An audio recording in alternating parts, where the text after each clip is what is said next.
nandito na si Fabian. Toy, makakatakas mo siya?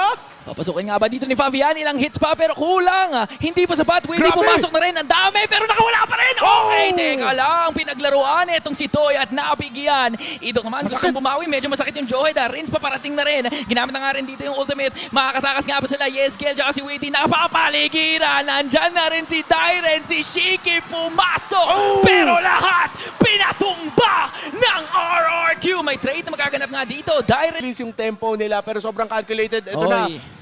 Pumasok na naman itong si Crimson Beacon. Napaligiran na naman si Aaron Jiki. Iniwan siya ng kanyang mga kalaro. Kaya naman napitas. Pinanggit na.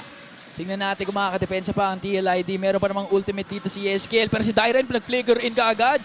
Tapos Dark Wave. Rins pinapaliguan lang dito. Itong si Yeskel at nakuha nga nila yung top lane turret. May minions pa doon sa gitna. So pwede pa silang umisa. Nag-conceal dito si Witty. Pero ang problema, sino nga hanapin mo? Nakuha niya si Idok ngayon. Pero nakapag-free hit lang dito si Toy. Si Sutsujin napakasakit na rin. A shutdown onto Idok. That's one member down. Pero nakakuha sila ng... For 2025, kinakailangan na ilabas ng TLID kasi napakahirap nang humaharap talaga sa kanila. Witty pa-ultimate na nga doon pero effect lang kay Dyren. Infernal Pursuit, napakasakit na. Tinamaan pa nga ng Dark Wave, pati na rin ng Queller coming in from Sutsujin. Witty mo, buhay nga ba? Isang hampas lang ang katapat. Dyren, naupo kahit tatlo, kinakaya niya. Naisa ka na nga doon si Aren. Endable angle na nga lang ata. Dalawa na kaagad ang nawala, dalawa na lang ang natitira. Dyren, hindi pa rin napipitas. One member down, pero RQ Hoshi may medyo sa gitna at sila